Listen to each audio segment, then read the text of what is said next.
stories about Marilyn Monroe in general feel like an overworked field. Over the years, she has become a poster, a set image, which has been produced again and again, both in her own image and people like Madonna and Lady Gaga. However, you make her feel so fresh and unique in the film. Why does it feel that way?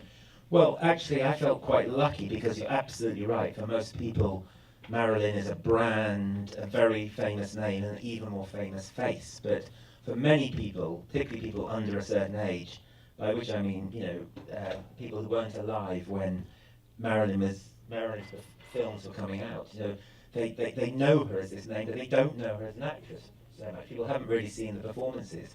And actually, you say she's been portrayed on film so many times, but it's hard to really think when she has been. Do you mean? It's like, I can't think, I think that there's an HBO film, 15 years ago. Do you mean? So it's not like, actually, actresses have taken on Marilyn so much. And what was exciting and almost reassuring for us, and I include reassuring for Michelle too, was that this wasn't a biopic telling the whole life story. It was this moment in time, this week within a film shoot in 1956 when Marilyn was 30. So that was a helpful start, if you like, because we weren't having the burden of having to tell the whole life. Simon, what did you learn personally about the real Marilyn Monroe behind this carefully cultivated icon while you're working through the film and even after the film? I don't know, and I hope we have done that. But it's incredible how much, given the world lost Marilyn so long ago, just how much material there is on her. And obviously we had two amazing sources or resources right from the get-go. Colin's version of how she was and The Prince and the Showgirl itself.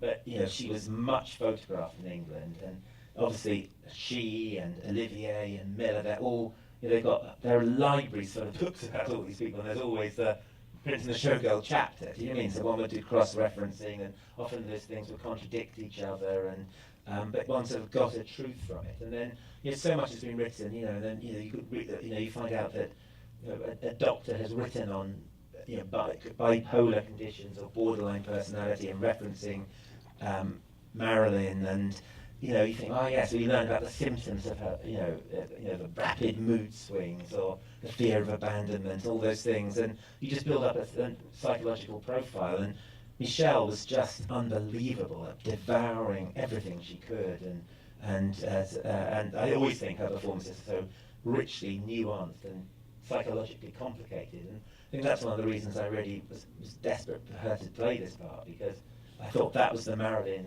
I wanted to investigate. But it turned out, there are at least 3, if not 4 Marilyns in the film. There's the Marilyn of Elsie in The Prince and the Showgirl, a private Marilyn, the public Marilyn, and really now the song and dance Marilyn too. So that in itself offered a multifaceted opportunity for an actress. And Michelle, it's just such an incredible person to watch at work. And I can honestly say that seeing that performance evolve, which I fully credit her for, just watching that performance evolve was is will be the highlight of my career.